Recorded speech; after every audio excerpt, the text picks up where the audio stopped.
तो सबसे पहले हम क्या करते हैं, तो इसके कुछ बेसिक पार्ट को समझेंगे, उसके बाद हम क्या करेंगे कि चैप्टर को बनाना स्टार्ट करेंगे। तो यहाँ से कुछ बेसिक पार्ट जो है अपना, तो यहाँ से हम क्या करते हैं समझ लेते हैं और उसके बाद हम क्वेश्चन को बनाना स्टार्ट करेंगे।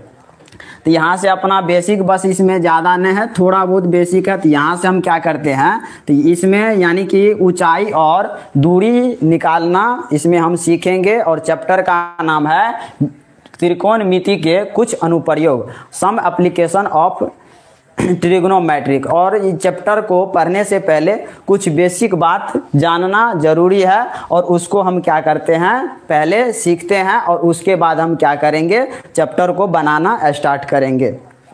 तो यहाँ से हम सीखेंगे कि इसमें मानकर चलिए यहाँ पर एक खंभा है और यहाँ से यहाँ पर एक आदमी है, यानी कि एक आदमी है और यहाँ से क्या करता है, ये खंभा पर, यहाँ से खंभा पर यानी कि खंभा पर ऊपर की ओर देखेगा। यहाँ से ऊपर की ओर जब देखेगा तो यहाँ से सबसे पहले तो यहाँ पर जहाँ पर वस्तु है, तो यहाँ पर जब नीचे से ऊपर की ओर देखा जाता है तो वस्तु के आँख के सामने जो कोण बनेगा तो उसे हम बोलेंगे उन्नयन कोण। तो यहाँ पर बनता है अपना उन्नयन कोण बनेगा, उन्नयन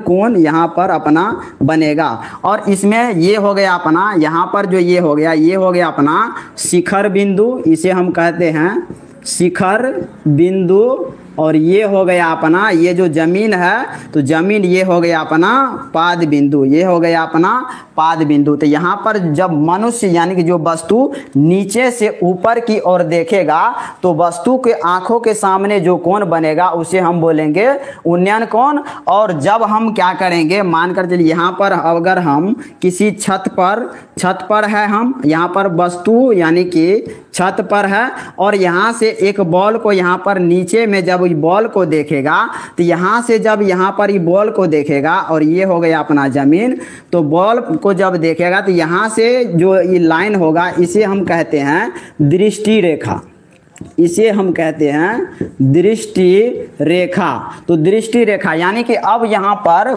वस्तु जो है ऊपर से नीचे की ओर देख रहा है। अब ऊपर से जब नीचे की ओर देखेगा तो मनुष्य के आंखों के सामने जब कोण बनेगा तो उसे हम कहेंगे अवनमन कोण।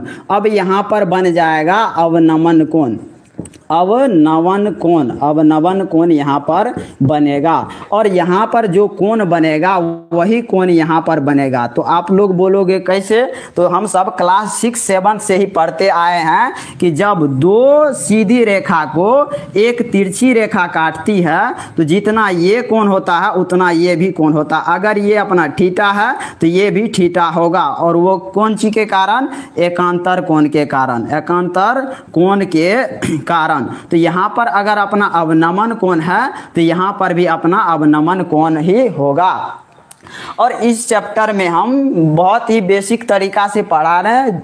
और यहाँ पर जो है इस चैप्टर में हम समकोण त्रिभुज के बारे में नहीं पढ़ रहे हैं, इसमें बस हम सीखेंगे कि ऊंचाई और दूरी कैसे ज्ञात किया जाता है। तो ऊंचाई और दूरी ज्ञात करने के लिए बस हमको यहाँ पर जो है कुछ फिगर का यहाँ पर जरूरी पड़ेगा, तो हम यही फिगर को रख लेते हैं। और ये यहाँ पर जो हम समझाए, अगर वस्तु नीचे से ऊपर की ओर देखेगा तो वहाँ पर बनेगा उन्नयन कोण, और ऊपर से अगर नीचे की ओर देखेगा तो वहाँ पर बनेगा अवनमन कोण। और यहाँ पर जो यहाँ पर इस चैप्टर में हम पढ़ेंगे ऊंचाई और दूरी निकालना सीखेंगे। तो यहाँ पर मानकर चलिए यहाँ पर कोई वस्तु है, यहाँ से हम क्या करते हैं, यहाँ से कोई वस्तु है यहाँ पर और यहाँ पर कोई वस्तु है यहाँ पर, और यहाँ से क्या करता है, यहाँ से यह एक पतंग को उड़ा रही है, यहाँ से ही पतंग यहाँ पर उड़ रही है। और यहाँ से बोला गया कि वस्तु के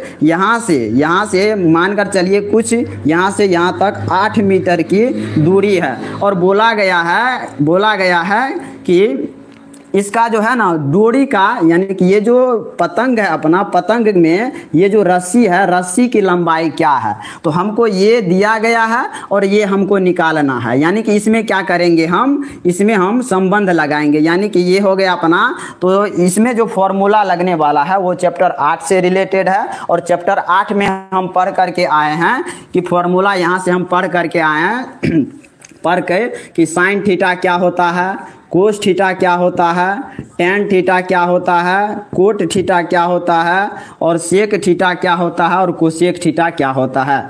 सेक थीटा और कोसेक थीटा के हम बारे में चैप्टर 8 में पढ़ चुके हैं। और यहाँ से हम साइन थीटा बराबर बोले तो साइन का फॉर्मूला होता है P/H, कोस का फॉर्मूला होता है B/H, टेन का फॉर्मूला होता है P/B, कोट का फॉर्मूला हो जाएगा B/P, और सेक का फॉर्मूला होता है H/B, और कोसेक का फॉर्मूला होता है H/P।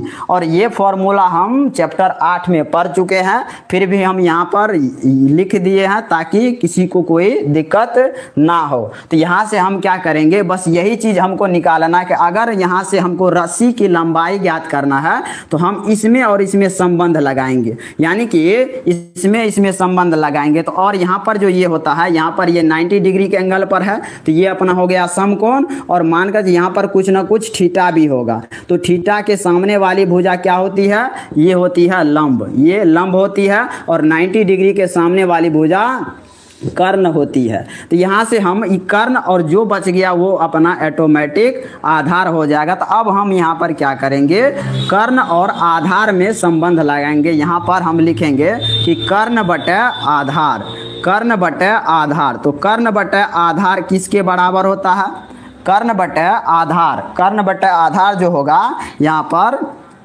कर्ण बटे आधार ये होता है सेक थीटा के बराबर, सेक थीटा के बराबर। तो यही चीज़ हमको इसमें पता करना, जो भी हमको निकालना हो और जो हमको दिया हुआ रहेगा उसके बीच में हम क्या करेंगे, संबंध लगाएंगे, और अपना आराम से क्वेश्चन बन जाएगा। तो यहाँ पर बस बेसिक यही था कि साइन थीटा बराबर क्या होता है। और इस चैप्टर को बनाने के लिए आपको मान सारणी याद होना बहुत ही ज़रूरी है, बिना मान सारणी का आपसे ये चैप्टर नहीं बनेगा। तो चलिए हम अब क्वेश्चन को बनाना स्टार्ट करते हैं।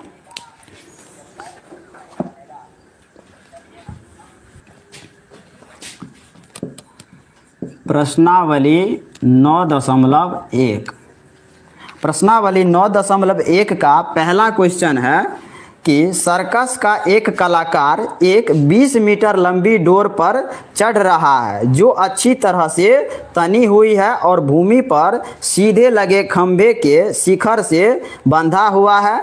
यदि भूमि के साथ डोर द्वारा बनाया गया कोण 30 डिग्री का हो तो खंभे की ऊंचाई ज्ञात कीजिए। यानी कि एक सर्कस का कलाकार है और एक खंभा है, और खंभा से 20 मीटर की दूरी पर एक रस्सी लगी हुई है, और बोला गया है यह रस्सी अच्छी तरह से तनी हुई है और भूमि पर सीधे लगे खंभे के शिखर से बंधा हुआ है। यदि भूमि स्तर के साथ डोर द्वारा बनाया गया कोण 30 डिग्री का हो तो खंभे की ऊंचाई ज्ञात कीजिए। बहुत ही आसान क्वेश्चन है। तो यहाँ से क्या है, यहाँ से एक खंभा है, एक खंभा, और बोला गया है कि एक रस्सी खंभे के शिखर से बंधा हुआ है और यह रस्सी पूरा अच्छी तरह से तनी हुई है, यानी कि इसमें कोई भी ढील नहीं है, यानी कि ढीलापन। तो यहाँ से बोला गया है कि यहाँ से ये हो गया अपना जमीन हो गया, और ये हो गया अपना शिखर से रस्सी लगे, और रस्सी की लंबाई 20 मीटर दिया गया है, रस्सी की लंबाई 20 मीटर दिया गया है, और बोला गया है कि खंभा की ऊंचाई ज्ञात करें, यानी कि इसको हमें ज्ञात करना होगा। तो यहाँ पर इसका हम नाम रख देंगे A, और ये हो जाएगा B, और ये हो जाएगा C। और बोला गया है कि यदि भूमि स्तर के साथ डोर द्वारा बनाया गया कोण 30 डिग्री का हो, तो ये अपना भूमि स्तर है और डोर के द्वारा जो बनाया गया कोण है ये अपना 30 डिग्री है। तो बोला गया है कि ये खंभे की ऊंचाई ज्ञात करे। बहुत ही आसान क्वेश्चन है। तो चलिए हम क्वेश्चन को बनाना स्टार्ट करते हैं। तो पहला क्वेश्चन यहाँ से हम क्या करेंगे, सबसे पहले हल में लिखेंगे कि माना कि ए बी एक खंभा है जिसकी ऊंचाई हम मान लेंगे, जिसकी ऊंचाई h मीटर है। इसकी ऊंचाई हम मान लेते हैं कि ये ऊंचाई h मीटर है। तो बोला गया है कि खंभे की ऊंचाई ज्ञात कीजिए। अब प्रश्नानुसार क्या हो जाएगा, प्रश्नानुसार यानी कि प्रश्न के अनुसार बोला गया है कि खंभा की ऊंचाई यानी कि खंभे की ऊंचाई हमको ज्ञात करना है और रस्सी की लंबाई हमको पता है, यानी कि हम इसके और इसके बीच क्या करेंगे, संबंध को लगाएंगे। तो यहाँ से इसके बीच जब संबंध लगाएंगे तो यहाँ पर हो गया ये अपना समकोण यानी कि 90 डिग्री, और ये थीटा के सामने वाली भुजा होती है लंब, तो इसको हम बोल देंगे लंब, और ये 90 डिग्री के सामने वाली भुजा होती है कर्ण, ये हो गया कर्ण, जो बच गया वो ऑटोमेटिक हो जाएगा आधार। तो यहाँ से हमको कर्ण और लंब के बीच संबंध को लगाना है, या लंब और कर्ण के बीच। तो यहाँ से हम लिखेंगे कि लंब बटा कर्ण, तो लंब बटा कर्ण क्या होता है, साइन थीटा, तो हम यहाँ पर लिखेंगे साइन थीटा। तो अपना लंब क्या है, इसमें लंब है हो गया अपना ए बी, तो इसको हम लिख सकते हैं ए बी बटे कर्ण हो गया अपना ए सी बराबर साइन 30 डिग्री का है, साइन यहाँ पर थीटा, तो थीटा का वैल्यू हो गया यहाँ पर 30 डिग्री। तो यहाँ से हम लिख सकते हैं ए बी का वैल्यू, ए बी को हमने माना है h, तो यहाँ से हम क्या करेंगे, ए बी के स्थान पर h डालेंगे, और ए सी हमको पता है, ए सी दिया गया है 20 मीटर बराबर साइन 30 डिग्री का मान होता है 1/2। तो यहाँ से अब हम क्या करेंगे, यहाँ से करेंगे, अब हम यहाँ से क्रॉस मल्टीप्लिकेशन कर देंगे। जब 2 को h से गुना करेंगे तो ये हो जाएगा 2h बराबर 20 को 1 से गुना करेंगे तो ये हो जाएगा 20। अब यहाँ से हमको h निकालना है तो 2 को क्या करना पड़ेगा, बराबर के उधर भेजना पड़ेगा, तो इसलिए h बराबर हो जाएगा 20/2। तो 2 से इसको कटा देंगे, 2 दहां 20, तो h बराबर हो गया अपना 10 मीटर। और यही हमको ज्ञात करना था। बहुत ही आसान क्वेश्चन था, आसानी से बन गया है।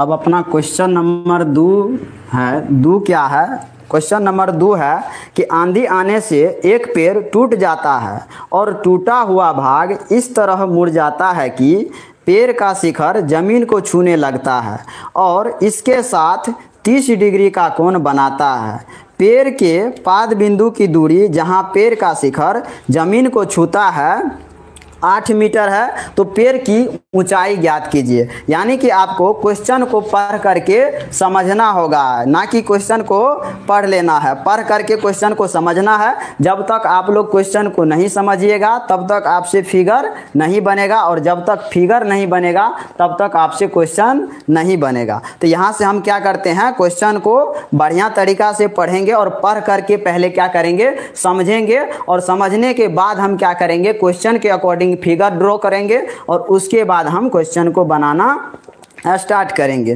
तो यहाँ से अपना क्वेश्चन में बोला गया है कि आंधी आने से एक पेड़ टूट जाता है, यानी कि और टूटा हुआ भाग इस तरह मुड़ जाता है कि पेड़ का शिखर जमीन को छूने लगता है और इसके साथ 30 डिग्री का कोण बनाता है। तो सबसे पहले हम क्या करते हैं, एक पेड़ बना लेते हैं। मानकर चलिए ये अपना क्या है, पेड़ है, तो पेड़ का ये हो गया शिखर और ये हो गया पाद बिंदु यानी कि जमीन। तो यहाँ से बोला गया है कि एक पेड़ आंधी आने से क्या होता है, ये पेड़ टूट जाता है और ये जो टूटा हुआ भाग है ये जमीन पर इस तरह मुड़ जाता है कि टूटा हुआ भाग जमीन को छूने लगता है। और बोला गया है कि जहाँ पर ये जमीन को छूता है वहाँ पर 30 डिग्री का ये जमीन के साथ कोण बनाता है। तो यहाँ पर ये हो गया 30 डिग्री, और बोला गया है कि जहाँ पर यह जमीन को छूता है वह 8 मीटर, जहाँ पेड़ का शिखर जमीन को छूता है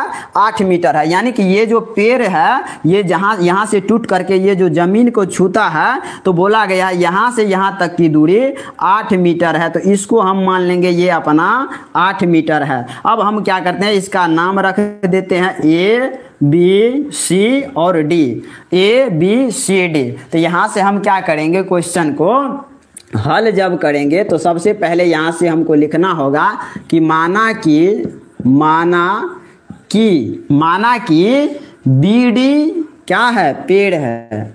बीडी एक पेड़ है, बीडी एक पेड़ है और बोला गया है कि ये पेड़ की ऊंचाई ज्ञात करना है। तो हम क्या करते हैं, इसको मान लेते हैं, हम BC को मान लेते हैं H, या नहीं तो नहीं भी मानेंगे तो फिर भी क्वेश्चन बनेगा। तो यहाँ से हमको क्या करना है, ये पेड़ की ऊंचाई ज्ञात करना है। तो हम क्या करेंगे, पहले हम ये जो त्रिभुज है अपना, त्रिभुज यहाँ पर ABCD, इसमें हम क्या करेंगे, ये हमको पता है और ये हमको निकालना है, यानी कि इसके बीच क्या करेंगे, हम संबंध लगाएंगे। तो यहाँ से हम क्या करेंगे, इसके बीच संबंध लगाएंगे तो और यहाँ होगा ये CD और AC ये दोनों आपस में बराबर होगा, क्योंकि यह जो पेड़ टूट करके यहाँ पर गिरा है तो जितना ये है उतना ही ये भी होगा, यानी कि AC बराबर हो जाएगा CD। तो यहाँ से हम लिख सकते हैं कि AC बराबर CD, AC जो है CD के बराबर है और हमको पेड़ अपना पूरा पेड़ है BD, तो यानी कि BD को हम लिख सकते हैं, BD को BC प्लस के CD, ये हो गया अपना पेड़। अब हमको निकालना है ये यानी कि पेड़ की ऊंचाई। तो सबसे पहले हम क्या करेंगे, जहां से टूटा है पहले इसकी ऊंचाई ज्ञात करेंगे और फिर जो टूट करके जमीन पर मुड़ा है उसकी ऊंचाई हम ज्ञात कर लेंगे। उसके बाद ये दोनों को क्या करेंगे, ऐड कर देंगे तो पूरा अपना पेड़ का ऊंचाई निकल जाएगा। तो यहाँ से सबसे पहले हम क्या करते हैं, त्रिभुज ABC में चलते हैं। तो यहाँ से लिखेंगे त्रिभुज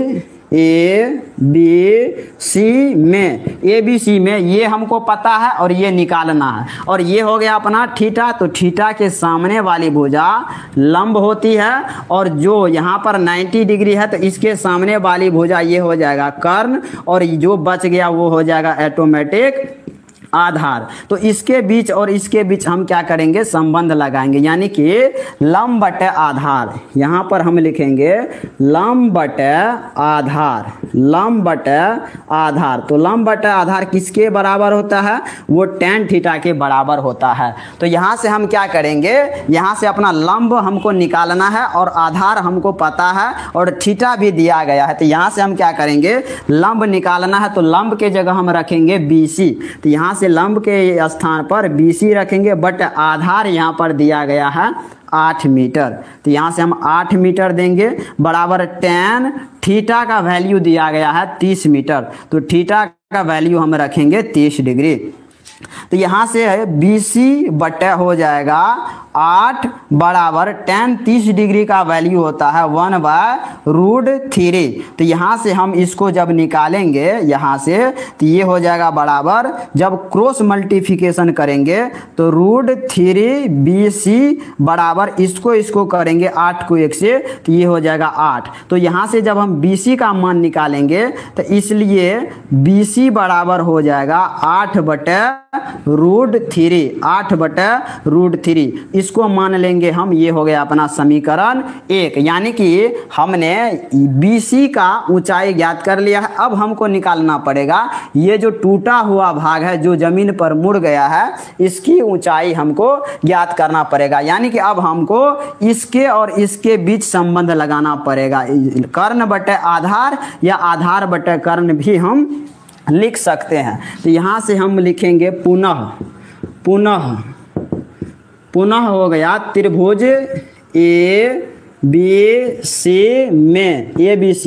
ABC में कर्ण बटे आधार या आधार बटे कर्ण, आधार बटे कर्ण।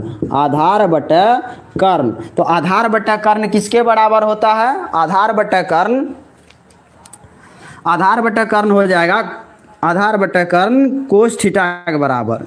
ये हो जाएगा कोस थीटा के बराबर, कोस और थीटा का मान दिया गया यहाँ पर 30 डिग्री। तो यहाँ से हम क्या करेंगे, आधार का मान हमको पता है 8 मीटर, तो 8 देंगे, बटे कर्ण हमको निकालना है। तो कर्ण भुजा हो गया अपना AC, तो इसके जगह AC डालेंगे और कोस 30 डिग्री का वैल्यू होता है √3/2 होगा, √3 √3/2। जब √3 को AC से गुना करेंगे तो ये हो जाएगा √3AC बराबर 8 दूनी 16। तो यहाँ से अगर AC का मान निकालना हो हमको तो AC बराबर हो जाएगा 16/√3। 16/√3। तो यहाँ से अब AC का भी मान निकल गया है और BC भी हमको पता है, और ये जो AC है AC CD के बराबर है, और हमको पेड़ की ऊंचाई ज्ञात करना है। तो लिखेंगे अतः पेड़ की ऊंचाई बराबर, पेड़ की ऊंचाई बराबर, तो पेड़ की ऊंचाई बराबर हम लिख सकते हैं BD बराबर, BD ये जो पेड़ की ऊंचाई है BD, तो BD बराबर हम लिखेंगे BC प्लस के CD, BC प्लस के CD। तो यहाँ से हम BD बराबर लिख सकते हैं BC प्लस के CD, जो है CD वो AC के बराबर है, तो इसको हम लिख सकते हैं AC। तो BD बराबर हो जाएगा, BC का वैल्यू है 8/√3, तो यहाँ से हम देंगे 8/√3, प्लस में AC का वैल्यू है 16/√3।